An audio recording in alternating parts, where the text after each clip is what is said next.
जरा सोचिए, आप अपने 8 दोस्तों के साथ एक विंटर एक्सपीडिशन पर निकले हैं।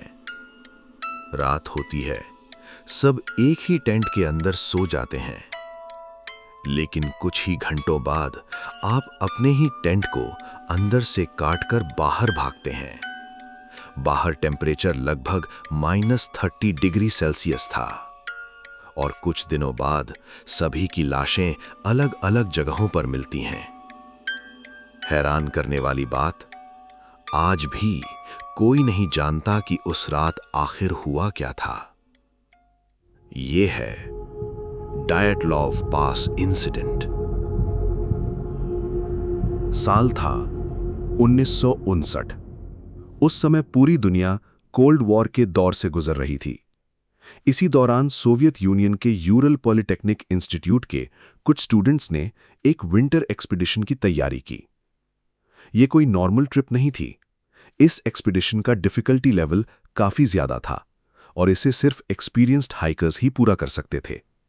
इस टीम का एम था ओटोटेन माउंटेन तक पहुंचना, एक ऐसा रास्ता जो उस समय सबसे डिफिकल्ट रूट्स में गिना जाता था। लेकिन इस टीम को अपने एक्सपीरियंस पर पूरा भरोसा था।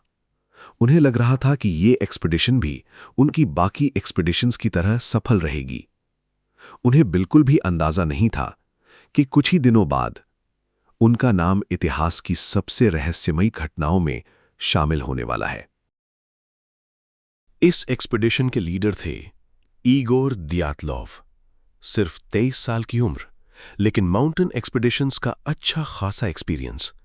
उनके साथ टोटल 9 हाइकर्स थे। हर मेंबर स्नो ट्रैकिंग, स्कीइंग और एक्सट्रीम वेदर में सर्वाइवल की ट्रेनिंग ले चुका था। ये सभी फिजिकली और मेंटली पूरी तरह तैयार थे। उन्हें भरोसा था कि चाहे मौसम कितना भी खराब क्यों ना हो, वे इस एक्सपीडिशन को पूरा करके ही लौटेंगे। 23 जनवरी 1959 टीम ने अपनी ट्रिप शुरू की। शुरुआत में सब कुछ बिल्कुल नॉर्मल था। कोई हंसी मजाक कर रहा था, कोई कैमरे से फोटोज ले रहा था, तो कोई अपनी डायरी में हर दिन का एक्सपीरियंस लिख रहा था। आज भी उनकी वही फोटोज और डायरी एंट्रीज सुरक्षित हैं और उन्हें देखकर एक बात साफ समझ आती है कि उस समय तक सब कुछ बिल्कुल नॉर्मल था। किसी को किसी भी खतरे का जरा भी एहसास नहीं था। जैसे जैसे टीम आगे बढ़ती गई, वैसे वैसे इंसानी बस्तियां पीछे छूटती चली गईं। अब चारों तरफ सिर्फ सफेद बर्फ, ऊंचे ऊंचे पहाड़ और तेज ठंडी हवाएं थीं। टेम्परेचर लगातार गिर रहा था, लेकिन टीम का हौसला बिल्कुल भी कम नहीं हुआ। उनके लिए यह बस एक और चैलेंज था, जिसे पूरा करना उनका एम था। लेकिन इसी दौरान एक ऐसी घटना हुई जिसने बाद में सबका ध्यान अपनी ओर खींचा। टीम के एक मेंबर यूरी यूडिन अचानक बीमार पड़ गए। उनके जॉइंट्स में इतना तेज दर्द होने लगा कि आगे चलना उनके लिए लगभग नामुमकिन हो गया। आखिरकार उन्होंने वापस लौटने का फैसला किया। टीम ने उनसे विदा ली और बाकी मेंबर आगे बढ़ गए। उस समय किसी ने भी इस बात पर ज्यादा ध्यान नहीं दिया, लेकिन बाद में सबको एहसास हुआ कि यही फैसला यूरी की जिंदगी बचाने वाला साबित हुआ, क्योंकि वो इस पूरी एक्सपीडिशन का इकलौता सदस्य था जो जिंदा वापस लौटा। अगले कुछ दिनों तक टीम लगातार अपनी डायरी लिखती रही, फोटोज लेती रही और अपनी ट्रिप को एंजॉय करती रही। उन्होंने मौसम का भी जिक्र किया। बर्फबारी बढ़ रही थी, ठंडी हवाएं और तेज होती जा रही थी, लेकिन कहीं भी डर, घबराहट या किसी अजीब घटना का कोई जिक्र नहीं था। सब कुछ नॉर्मल लग रहा था और शायद यही इस पूरी कहानी का सबसे डरावना पार्ट है, क्योंकि उन्हें बिल्कुल भी अंदाजा नहीं था कि मौत उनसे सिर्फ कुछ घंटे दूर थी। 1 फरवरी 1959 मौसम अचानक बहुत खराब हो गया। एक जोरदार स्नोस्टॉर्म शुरू हो चुका था। विजिबिलिटी लगभग खत्म हो चुकी थी। इसी वजह से टीम अपने तय रास्ते से थोड़ा भटक गई। अब उनके सामने 2 रास्ते थे, या तो नीचे जंगल की तरफ उतरकर कैंप लगाया जाए, या फिर जिस पहाड़ी ढलान पर वे मौजूद थे वहीं टेंट लगाकर सुबह का इंतजार किया जाए। काफी सोच विचार के बाद उन्होंने वहीं रुकने का फैसला किया।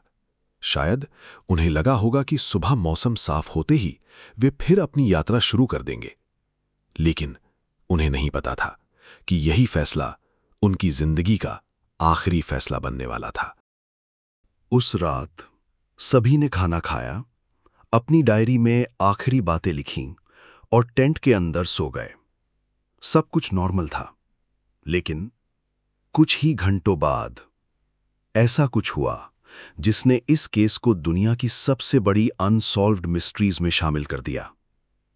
क्योंकि जब सर्च टीम वहां पहुंची तो टेंट का दरवाजा खुला नहीं था, बल्कि उसे अंदर से काटा गया था। आखिर 9 एक्सपीरियंस्ड हाइकर्स को अपनी ही टेंट से इस तरह बाहर निकलने की जरूरत क्यों पड़ी? और उस रात उन्होंने ऐसा क्या देखा जिसने उनकी जिंदगी हमेशा के लिए खत्म कर दी? 12 फरवरी 1959 यही वो तारीख थी जब टीम को वापस लौटना था। लेकिन उस दिन उनका कोई मैसेज नहीं आया। शुरुआत में किसी ने ज्यादा चिंता नहीं की। ऐसी एक्सपेडिशंस में मौसम खराब होने की वजह से देर होना नॉर्मल बात थी। लेकिन एक दिन बीता, फिर दूसरा और फिर तीसरा, फिर भी टीम का कोई पता नहीं चला। अब चिंता धीरे धीरे बढ़ने लगे। कुछ दिनों बाद फैमिली वालों ने इंस्टीट्यूट से कांटेक्ट किया। इसके बाद एक सर्च टीम बनाई गई। पहले वॉलंटियर्स, फ्रेंड्स और दूसरे हाइकर्स इस सर्च ऑपरेशन में शामिल हुए। बाद में पुलिस और मिलिट्री भी इस इन्वेस्टिगेशन का हिस्सा बन गए। लेकिन किसी ने भी नहीं सोचा था कि उन्हें आगे क्या दिखने वाला है। 26 फरवरी 1959 कई दिनों की तलाश के बाद सर्च टीम को आखिरकार पहाड़ की ढलान पर वो टेंट मिल गया। दूर से देखने पर सब कुछ नॉर्मल लग रहा था, लेकिन जैसे ही वे पास पहुंचे उनके कदम वहीं रुक गए, क्योंकि टेंट का एंट्रेंस बंद था, लेकिन उसके कपड़े को अंदर से काटा गया था। ऐसा लग रहा था जैसे अंदर मौजूद लोगों ने बाहर निकलने के लिए घबराहट में चाकू से रास्ता बनाया हो। लेकिन सवाल यह था, आखिर क्यों? टेंट के अंदर लगभग सभी सामान अपनी जगह रखा हुआ था। कपड़े, जूते, खाने का सामान, कैमरा, डायरीज, सब कुछ वहीं मौजूद था। अगर किसी ने उन पर हमला किया होता तो क्या उन्हें अपने जूते पहनने का भी मौका नहीं मिला? या क्या उन्हें इतनी जल्दी बाहर निकलना पड़ा कि उन्होंने कुछ भी उठाने की कोशिश नहीं की? यहीं से इस मिस्ट्री ने पहला बड़ा मोड़ लिया। टेंट से थोड़ा आगे सर्च टीम को बर्फ पर फुटप्रिंट्स दिखाई दिए। हैरानी की बात यह थी, ये फुटप्रिंट्स भागते हुए नहीं, बल्कि सामान्य चाल में चलते हुए लग रहे थे। कुछ लोगों ने सिर्फ सॉक्स पहने थे, कुछ नंगे पैर थे और कुछ ने सिर्फ एक जूता पहना हुआ था। सोचिए, -30 डिग्रीज की जमा देने वाली ठंड में कोई इंसान इस हालत में बाहर क्यों निकलेगा? सर्च टीम उन्हीं फुटप्रिंट्स का पीछा करते हुए लगभग 1.5 किलोमीटर दूर एक बड़े सीडर ट्री तक पहुंची। वहीं उन्हें पहली 2 बॉडीज मिलीं। दोनों सिर्फ अंडरक्लोथ्स में थे। ऐसा लग रहा था जैसे उन्होंने ठंड से बचने के लिए पेड़ के नीचे आग जलाने की कोशिश की हो। पास में जली हुई लकड़ियों के निशान भी मिले, लेकिन आग उन्हें बचा नहीं सकी। सीडर ट्री की कुछ ऊंची शाखाएं टूटी हुई थीं। ऐसा लग रहा था जैसे कोई घबराहट में पेड़ पर चढ़ने की कोशिश कर रहा हो। कुछ इन्वेस्टिगेटर्स का मानना था कि शायद उन्होंने ऊपर चढ़कर टेंट की तरफ देखने की कोशिश की होगी। लेकिन अगर ऐसा था तो आखिर वे किससे छिप रहे थे? या क्या वे किसी ऐसी चीज को देख रहे थे जिसे हम आज तक नहीं समझ पाए? कुछ दूरी पर 3 और बॉडीज मिली। उनकी पोजीशन देखकर इन्वेस्टिगेटर्स को लगा कि शायद वे वापस टेंट तक पहुंचने की कोशिश कर रहे थे। लेकिन जमा देने वाली ठंड उनसे पहले पहुंच चुकी थी। अब तक टोटल 5 लोगों की बॉडीज मिल चुकी थीं, लेकिन बाकी 4 लोग अब भी लापता थे और असली मिस्ट्री अभी शुरू भी नहीं हुई थी। बर्फ लगातार पिघल रही थी। सर्च ऑपरेशन जारी था और सबको उम्मीद थी कि बाकी 4 लोग भी जल्द मिल जाएंगे। लेकिन करीब 2 महीने बाद जब उनकी बॉडीज मिलीं, तो उनके साथ जो देखा गया उसने इस पूरे केस को हमेशा के लिए दुनिया की सबसे रहस्यमयी घटनाओं में शामिल कर दिया। क्योंकि उनकी मौत सिर्फ ठंड से नहीं हुई थी, उनके शरीर पर ऐसे जख्म थे जिनका जवाब आज तक किसी के पास नहीं है। आखिर उन 4 लोगों के साथ ऐसा क्या हुआ था? बर्फ लगातार पिघल रही थी और सर्च ऑपरेशन अब भी जारी था। लगभग 2 महीने बीत चुके थे, लेकिन बाकी 4 हाइकर्स का अब भी कोई पता नहीं था। फिर 4 मई 1959 को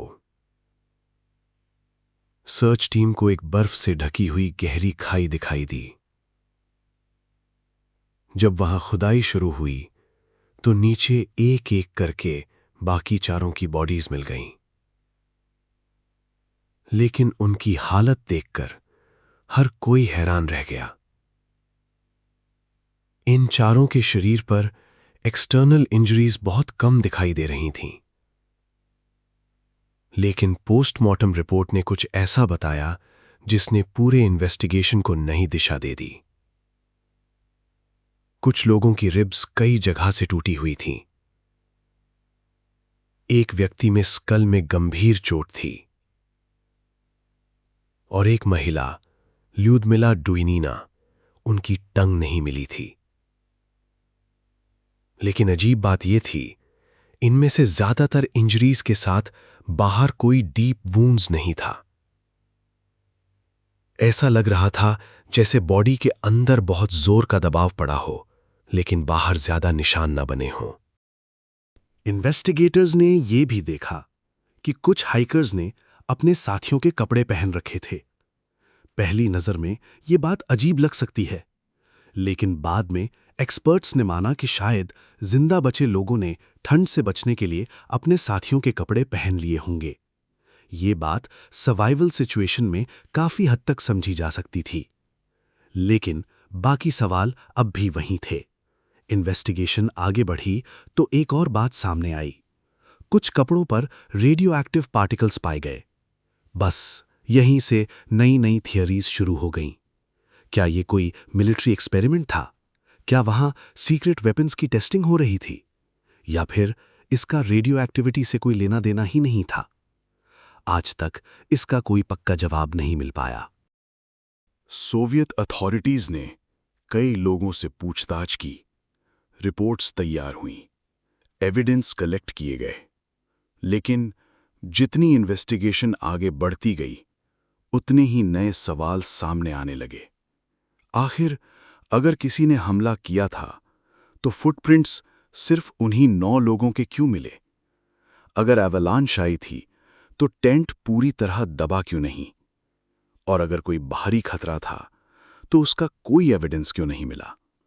सालों तक इस केस को लेकर कई अलग अलग थ्योरीज सामने आईं।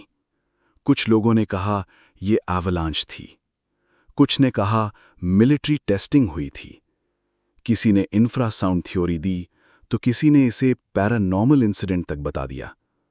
लेकिन इनमें से किसी भी थ्योरी को पूरी तरह प्रूव नहीं किया जा सका। साल 2019 में रशियन अथॉरिटीज ने इस केस की दोबारा जांच शुरू की।